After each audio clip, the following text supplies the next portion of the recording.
Bonjour à tous et bienvenue pour le quart d'heure US, la seconde émission quotidienne de CMC Markets qui débute à 15h45. Je suis Nicolas Chéron, stratégiste pour vous servir. Nous sommes aujourd'hui le jeudi 19 janvier 2017. Le titre du jour est Ennui à la Bourse de Paris. Et en effectivement, cela fait 13 séances d'affilée que le CAC et le DAX latéralisent dans des ranges. Cela fait bientôt un mois que c'est le cas aux États-Unis.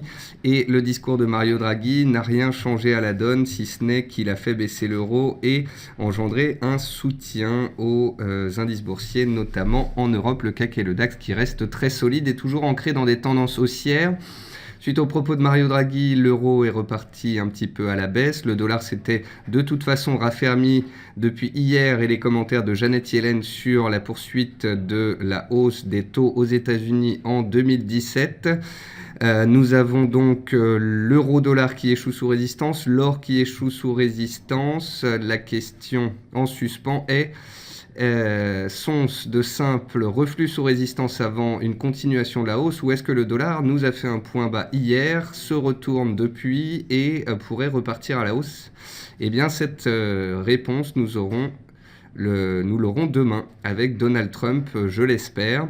Donald Trump qui, dans son discours d'investiture, devrait donner les grandes lignes de son programme. Et espérons d'une part que cela puisse redonner un coup de fouet aux indices, que ce soit à la hausse ou à la baisse, afin de déceler des tendances de court terme et de sortir des ranges actuelles. Et nous verrons si, tout comme pendant 3 mois, nous avons eu une hausse des taux aux États-Unis et une hausse du dollar, phénomène qui s'est arrêté ces 15 derniers jours pour des prises de bénéfices avant justement l'investiture de Donald Trump, nous verrons si ces tendances reprennent le dessus et si donc justement le dollar et les taux américains repartent à la hausse après l'élection de Donald Trump, auquel cas l'euro et l'or bien évidemment repartiront à la baisse, mais rien n'est certain, il y a de la tension, il y a de l'attentisme, des incertitudes, certains opérateurs doutent de Donald Trump. Donc nous verrons vendredi ce que cela donne et nous allons faire un point ensemble sur les marchés actuels. Je salue tous ceux qui viennent de nous rejoindre et je salue également tous ceux qui nous regardent sur YouTube. Avant de rentrer dans le vif du sujet, voici un avertissement sur les risques concernant le caractère purement informatif de cette présentation. Je vous invite à en prendre note. Vous pouvez bien évidemment utiliser, comme à chaque émission, les fonctions de chat et de questions-réponses en haut de votre écran pour pouvoir converser avec moi. Dans cette émission, nous verrons comme d'habitude les derniers décalages intraday, ce qu'il se passe sur les actions européennes, les statistiques et le chiffre du jour, les actualités aux États-Unis et le palmarès actions. Et puis bien évidemment, si vous avez des questions, n'hésitez pas à me les poser.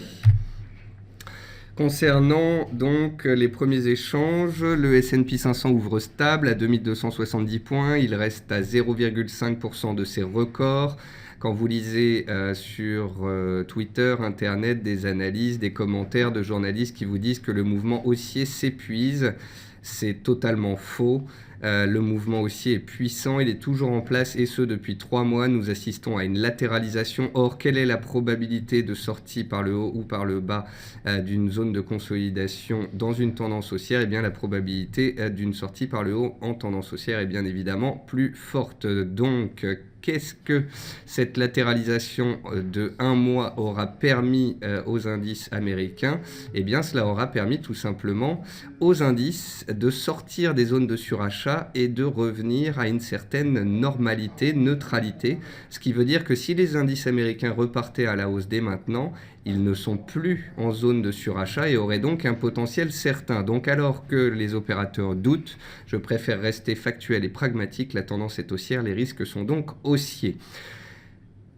On le constate notamment sur le DAX. Le DAX, depuis 12 séances, avait tenu les 11 530 points. Il s'est fait une frayeur il y a 2 jours sous ce seuil, mais les 11 530 points, le support journalier que je vous indique depuis 10 jours, n'a jamais cassé en cours de clôture. Les acheteurs ont donc décidé de reprendre la main, aidés par Mario Draghi et le soutien aux indices européens. Eh bien, le DAX est de retour sur les 11 600 points. Il est à peine à 1% de ses plus hauts annuels. Il est donc parfaitement haussier et il n'y a en l'état aucun signal de retournement pour le moment. Le pétrole, lui, est stable. Il s'est posé sur les 51,4 $. Les 51,4 $, c'est un pivot clé de moyen terme puisque cela correspond aux anciens plus hauts de juillet et d'octobre 2016 qu'on a réussi à effacer en fin d'année et sur lesquels on est venu se poser en début d'année 2017. Et nous avons les stocks de pétrole à 17h qui donneront le tempo sur l'or noir. Bien évidemment, faites attention car il y a parfois des faux signaux.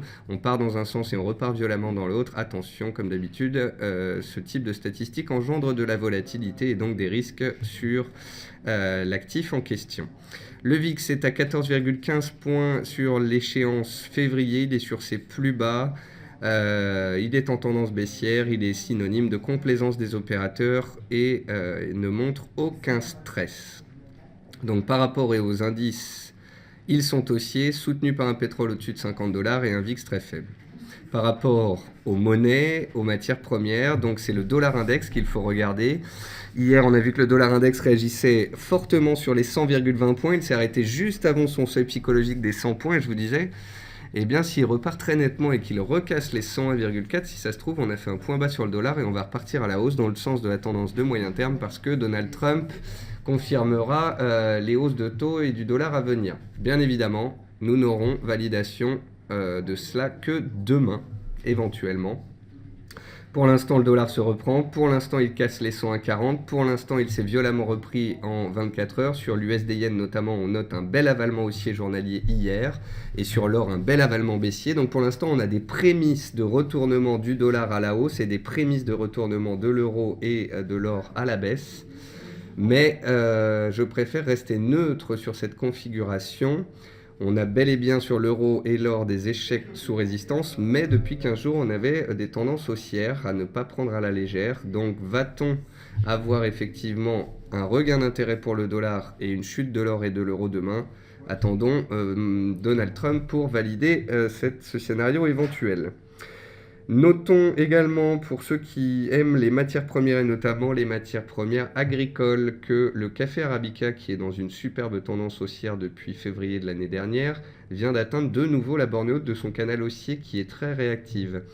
Qu'est-ce que cela veut dire? Ça veut dire qu'on est dans un canal haussier, dans une tendance haussière et que les acheteurs ont la main, mais on a vu à plusieurs reprises ce haut de canal engendrer des reflux. Donc attention. Si le haut de canal cède et qu'on accélère au-dessus, les acheteurs pourraient connaître une nouvelle accélération puissante. Si on échoue sous le haut du canal, une consolidation pourrait intervenir. Et je vous rappelle que les cours du café arabica sont sur des plus hauts de 6 ans et qu'ils testent actuellement des résistances de 2012-2014. Donc prudence, tendance haussière de moyen terme contre résistance de long terme. Nous verrons le résultat dans les séances à venir. Et puis enfin, Netflix, dont je vous disais qu'elle était en train de taper à la porte de ses plus hauts annuels et historiques en début de semaine, eh bien voilà que Netflix gagne 6% ce jour grâce à de bons résultats et le titre inscrit donc de nouveaux records historiques dans le sens de sa tendance de fond. C'est pour ça que l'adage boursier dit « Trend is your friend », la tendance est votre ami. Dans les meilleures et les moins bonnes performances de l'Eurostoxx, on note les bancaires recherchés, que ce soit en France, en Allemagne ou en Italie. Le luxe avec LVMH aussi qui est recherché. Dans les baisses, on retrouve des dossiers défensifs, de l'immobilier avec Unibail, du défensif avec Engie et Silor consolide après avoir gagné 15% en début de semaine suite à sa fusion avec Luxottica, et puis ASML Holding perd 1%, sachant qu'elle en a gagné 6 hier.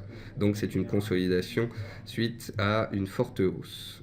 Donc on est globalement dans un environnement de marché positif et des indices qui tiennent. Côté statistique, on a eu les permis de construire US qui sont ressortis en ligne avec les attentes et les mises en chantier qui sont ressorties supérieures aux attentes. L'indice de la Fed de Philadelphie a été également supérieur au consensus à 23,6 alors que le consensus attendait 16,3. On a aussi eu les inscriptions hebdomadaires au chômage qui sont ressorties meilleures qu'attendues, donc que des bons chiffres américains, ce qui corrobore la hausse du dollar à court terme.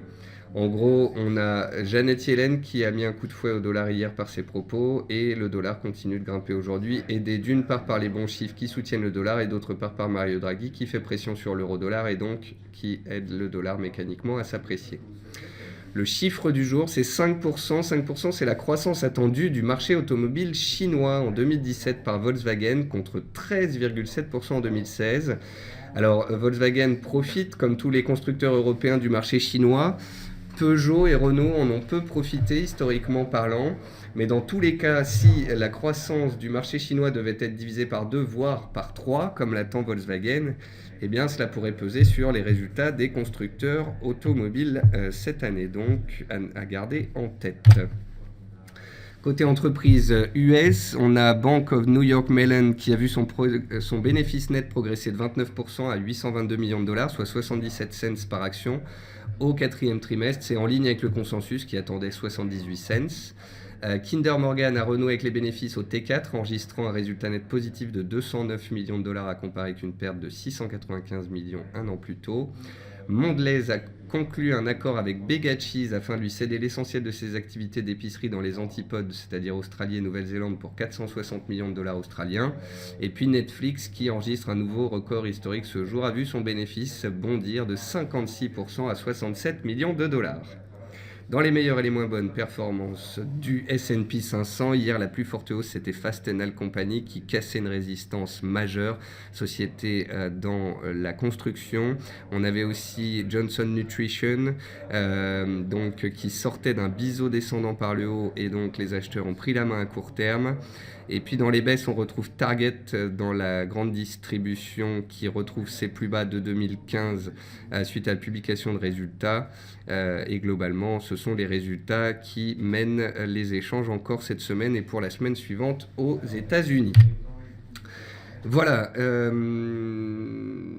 Alors effectivement, Frédéric, vous m'avez repris. Il s'agit du café Robusta et non pas Arabica. Merci de cette précision. Donc c'est bien le café Robusta qui est sous résistance et non pas l'Arabica. L'Arabica l'est aussi, mais sa configuration est un petit peu différente. Elle est moins haussière. On n'est pas sous une résistance de long terme, donc c'est une configuration qui est moins attractive, je trouve. Donc voilà, gardez bien en tête que le dollar n'a peut-être pas dit son dernier mot et les taux US non plus si Donald Trump ne déçoit pas les marchés demain. Les indices sont haussiers, les indicateurs se sont dégonflés, on peut très bien continuer de grimper. Si on sort bien évidemment des ranges par le bas, tout simplement il faudra prendre note de ces signaux baissiers et du fait que le marché peut se retourner à court terme. Mais en attendant, je ne préfère pas l'anticiper, la probabilité de ce scénario étant inférieure au scénario haussier puisque la tendance de fond est bel et bien haussière. J'espère que vous l'aurez compris. Voilà. Donc je n'ai plus qu'à vous souhaiter un bon trading, une bonne soirée et attention à vous demain avec Donald Trump. Souvenez-vous donc du niveau clé, les 101,4 au-dessus duquel le dollar index pourrait être de nouveau haussier. Attention à l'euro et l'or qui pourraient pâtir d'une reprise du dollar. Et puis quant aux indices, arrêtons d'anticiper et attendons que le marché nous donne enfin un signal clair. Voilà, sur ce sera tout pour moi. Je vous retrouve très rapidement sur les ondes de CMC Markets. Je serai pour ma part absent demain, mais les émissions de CMC Markets seront tout de même réalisées. Voilà, bonne journée à tous, bonne fin de journée, bon trading et à très bientôt.